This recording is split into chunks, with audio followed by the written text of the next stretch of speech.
जय श्री राम भक्तों, श्री राम के पिताजी दशरथ जी के बारे में तो हम सभी जानते हैं, लेकिन क्या आपने ये जानने का तनिक भी प्रयास किया कि दशरथ जी के जन्म की घटना भी बहुत अद्भुत है और इसके पीछे एक रोचक प्रसंग है। तो चलिए इसी रोचक प्रसंग को सुनते हैं।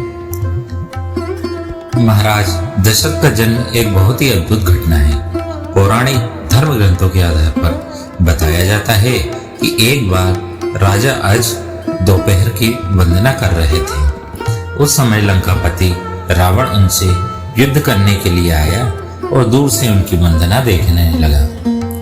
राजा अज ने भगवान शिव की वंदना की और जल आगे अर्पित करने की जगह पीछे फेंक दिया।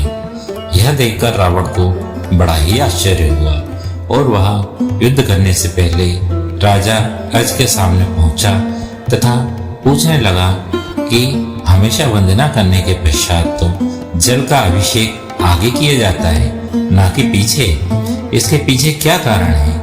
राजा जी ने कहा, जब मैं आंखें बंद करके ध्यान मुद्रा में भगवान शिव की अर्चना कर रहा था, तभी मुझे यहाँ से एक योजन दूर जंगल में एक गाय घास चरती हुई दिखी और मैंने देखा कि एक सिंह उस पर आक्रमण करने वाला है।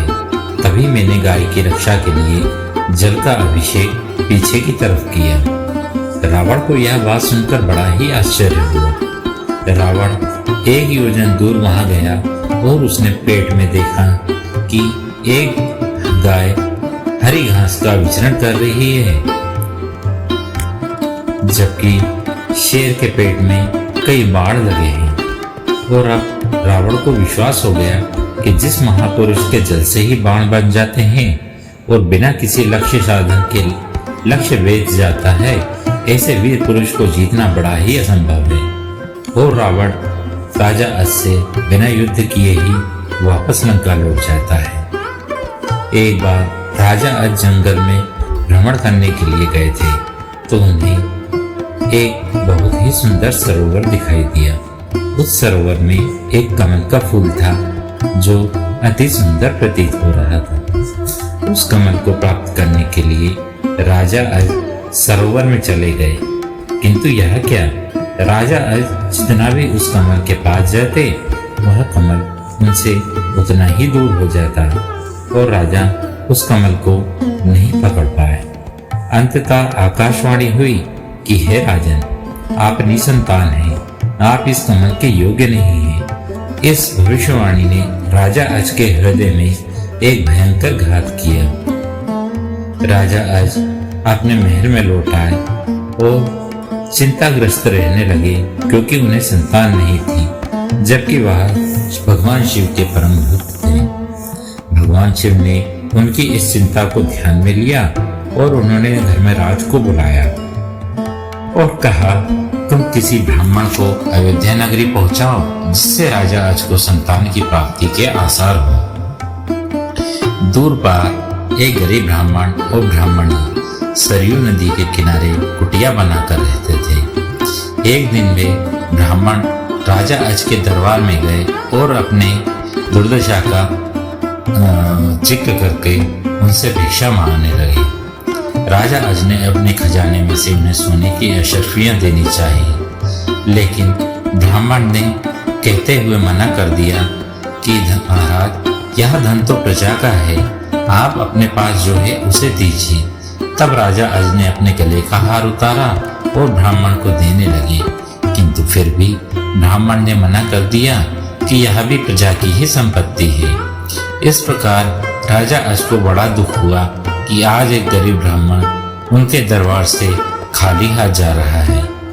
तब राजा अज शाम को एक मजदूर का वेश बनाते हैं और नगर में किसी कार्य के लिए निकल जाते हैं। चलते चलते वह एक लोहार के यहाँ पहुँचते हैं और अपना परिचय दिए बिना ही वहाँ लोहे का काम करते हैं। पूरी रात वो हथौड़े से लोहे का काम करते हैं, जिसके बदले में उन्हें एक सुबह 1 टका मिलता है।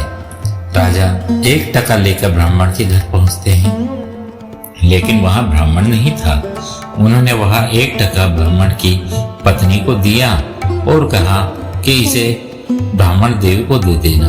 जब ब्राह्मण आया तो ब्राह्मण की पत्नी ने वह टका ब्राह्मण को दे दिया और ब्राह्मण ने उस टका को जमीन पर फेंक दिया। तभी एक आश्चर्यजनक घटना हुई। ब्राह्मण ने जहां टका फेंका था वहां गड्ढा हो गया और ब्राह्मण ने उस गड्ढे को और खोदा तो उसमें से एक सोने का रथ निकला तथा आसमान में चला गया। इसके पश्चात ब्राह्मण ने और खोदा तो दूसरा सोने का रथ निकला और वह रथ भी आसमान की तरफ चला गया। इसी प्रकार लगातार खोदने से 9 सोने के रथ निकले और आसमान की तरफ चले गए। और जब 10वां रथ निकला तो उस पर एक बालक था और वह रथ जमीन पर आकर ठहर गया। ब्राह्मण उस बालक को लेकर राजा अज के दरबार में पहुंचे और कहा, राजन, इस पुत्र को स्वीकार कीजिए। यह आपका ही पुत्र है जो एक टका से उत्पन्न हुआ है तथा इसके साथ में सोने के 9 रथ निकले जो आसमान में चले गए, जबकि यह बालक 10वें रथ पर निकला। इसलिए यह रथ तथा पुत्र दोनों ही आपके हैं। इस प्रकार से मित्रों दशरथ जी का जन्म हुआ। महाराज दशरथ जी का असली नाम मनु था और ये 10 दिशाओं में अपना रथ लेकर जा सकते हैं, इसीलिए इनका नाम दशरथ के नाम से प्रसिद्ध हुआ। तो भक्तों, ये प्रसंग कैसा लगा? उम्मीद है अत्यंत ही रोचक लगा होगा। तो इसी के साथ प्रेम से बोलिए जय जय सिया राम, जय जय हनुमान।